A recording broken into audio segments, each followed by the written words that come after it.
Alors, on revient dans ce studio. Il est installé confortablement, à l'aise, malaise et sans malaise. Lui, c'est Kassa Mampo. Kassa Mampo, bonjour. Bonjour, monsieur le journaliste. Vous êtes secrétaire général de la Confédération syndicale des travailleurs du Bénin. Dans quelques jours, nous allons donc célébrer le 1er mai. C'est la fête des travailleurs.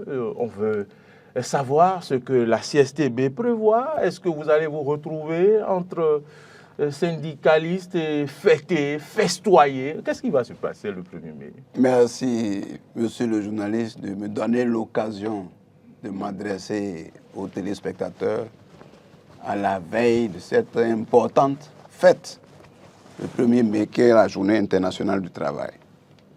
Vous savez que cette fête est commémorée dans le monde entier. Ça fait déjà près d'un siècle que les travailleurs ont pu arracher le 1er mai comme fête internationale du travail, où les gens se sont battus. Les gens sont morts à Chicago, en Europe, partout. Les gens se sont battus et c'est devenu une fête internationale du travail. Au Bénin, la CSTB célèbre cette fête-là dans les rues depuis près de 30 ans, depuis que la CSTB est reconnue comme confédération syndicale. Elle célèbre ça dans les rues, comme ça se passe dans tous les pays du monde où les travailleurs ont atteint un degré de maturité où ils se battent. Et l'année dernière encore, vous nous avez vu dans la rue, même sous le pouvoir de la rupture, nous sommes toujours dans la rue.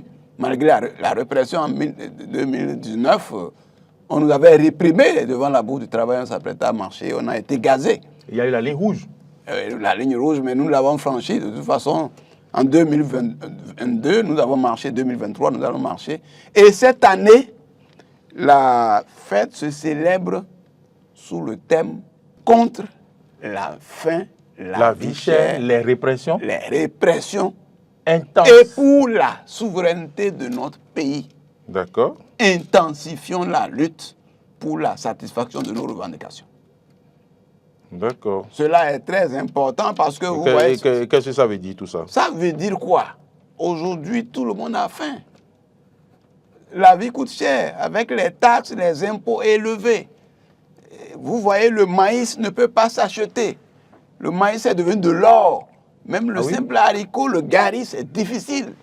Les gens n'ont pas un repas par jour.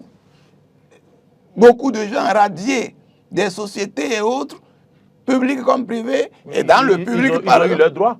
Qu'est-ce que vous appelez droit?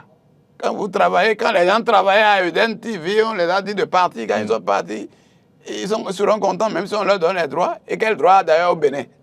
Quel droit on donne au Bénin? Donc bref, les conditions de vie sont difficiles. Depuis le paysan au village à qui on refuse de vendre son soja, jusqu'aux fonctionnaires de la ville à qui, au niveau de la fonction publique, à qui on refuse de donner la dotation du carburant, en passant par les ouvriers qui mènent la vie difficile, à qui on mène la vie difficile, les artisans, les femmes des marchés qui subissent encore les déguerpissements.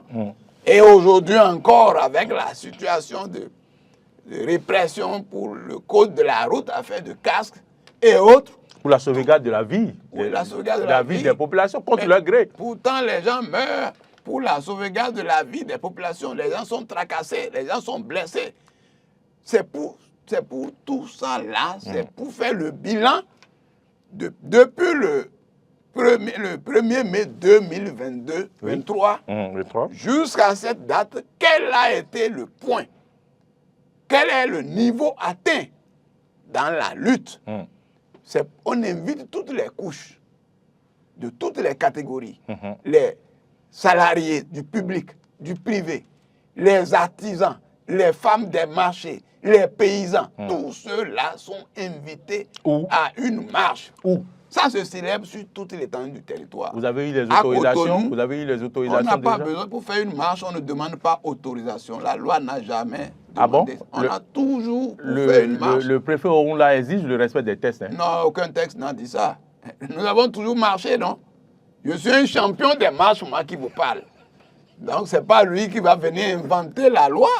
C'est un régime déclaratif. On déclare Et nous avons fait les formalités au niveau de la mairie et ça ne pose aucun problème. C'est lui qui va venir inventer les lois pour dire qu'il faut autorisation, non. Donc, à Cotonou, nous invitons tous les travailleurs de toutes les catégories le 1er mai à partir de 7 heures, regroupe rassemblement à l'Étoile Rouge. Nous allons marcher sur l'itinéraire Étoile Rouge, commissariat central, Carrefour Une-Africa, pour aller à la bourse du travail où nous allons faire le meeting de commémoration, où les différentes couches vont faire leur témoignage. Chacun viendra dire ce qu'il ressent. Les gens viendront exprimer leur ras-le-bol. C'est pour ça que tout le monde est invité. Et donc le gouvernement ne fait rien de bon. Le il faut aussi féliciter le gouvernement pour ce qui a été fait. Les gens viendront faire le bilan. Oui, mais quand vous dites ras-le-bol, il faut aussi dire que des gens viendront aussi féliciter le gouvernement. Je sais qu'ici, il y a des gens qui veulent féliciter, ils n'ont qu'à venir féliciter. Tout le monde est invité. D'accord. Dans les départements, dans l'Atakora, à Natitengu, il y aura une marche. À Parakou, il y aura une marche. À Bomé, une marche. À Lokossa, ainsi de suite. Il est prévu que les marches soient organisées partout. Et que les travailleurs se mobilisent pour aller exprimer leur ras-le-bol. Parce que trop, c'est trop. Les gens n'ont plus un repas par jour. Et les gens n'ont même pas la liberté. Tu as faim, tu ne peux même pas dire que tu as faim. Donc, tout le monde est invité. D'ailleurs, tout le monde sait que la CSTB a toujours organisé une marche ou des marches le 1er mai. Nous organisons encore la marche et on demande aux gens de se mobiliser, de s'organiser pour venir très nombreux pour que nous puissions effectivement nous retrouver.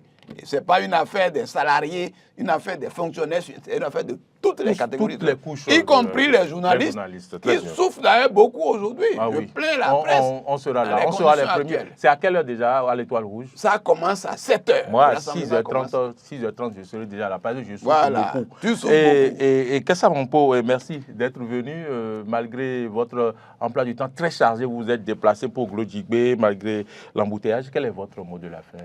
J'espère que vous nous trouverez l'occasion pour qu'on fasse le bilan des 12 derniers mois sur un plateau spécial ici. Non, je suis prêt à faire le bilan avec vous. Parce que vous savez que la situation est telle qu'il faut que tout le monde soit informé. Encore que chacun à son niveau fait le bilan. Je viendrai faire le bilan, je vais rassembler ce que les gens connaissent. Tout le monde fait le bilan. Très bien. Le bilan est connu. Et on viendra quand même le faire. Le mot de fin, c'est que j'invite les Béninois à se préparer pour la commémoration de cette fête-là, comme je l'ai dit, à Cotonou. Les gens qui sont dans les environs de Cotonou, les gens de l'Ouémé, du plateau, de l'Atlantique, du littoral, tous ceux-là se mobilisent pour célébrer la fête le 1er mai à Cotonou. Ceux qui sont dans le Zou, là-bas, c'est à Bomé. Ceux qui sont dans le Mono Ekoufo, eux, ils célèbrent ça chez eux. Ceux qui sont dans l'Atakora, c'est à Natitengu. Ceux qui sont dans le Borgo, ça se passe à Parakou. Et c'est au même moment que le même message sera présenté. Et tous les travailleurs vont le suivre. Les travailleurs seront en symbiose. Tout le monde est invité, les femmes du marché, les jeunes étudiants qui souffrent, ils n'ont même pas de bourse, ils se plaignent. Tous ceux-là sont aussi invités. Merci d'être venu, Kassa Mampo. C'est moi qui vous remercie.